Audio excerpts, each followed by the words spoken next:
All right, so now we got the ISO Extreme wall sit. This is probably my least favorite by far.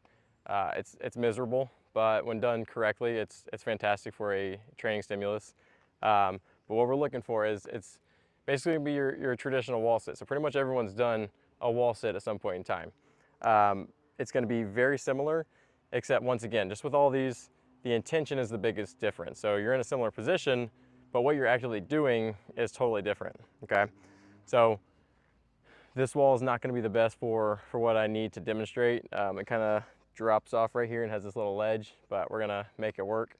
So essentially, you're gonna be getting into a wall sit position with the back against the wall so that you try to maintain a pretty neutral spine.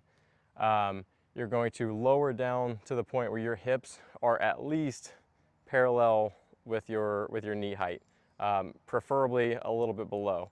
Okay, so that way we're kind of really focusing on stretching out those quads and getting into a deeper range of motion. For the foot, you're going to have heels slightly off the ground. Okay, so heels elevated on the ball of the foot. If you can even think about raising the toes up a little bit so you're getting pretty much just the ball of the foot, making all the contact, holding the majority of the body weight. And then once you're down there in that position, you're actively thinking about pulling that heel towards your butt. Okay, so you're engaging that hamstring to pull into a deeper position. And just like I said, with all the other ones, you're pulling down for the total duration of the prescribed time. So I'll show you real quick.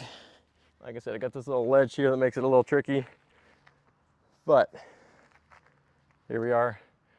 So like I said, hips just below the knees, shins are completely vertical, heels slightly off the ground, and I'm actively pulling with the hamstrings. I'm not thinking about the quads, I'm thinking about pulling with the hamstrings and getting down to this deep bottom position.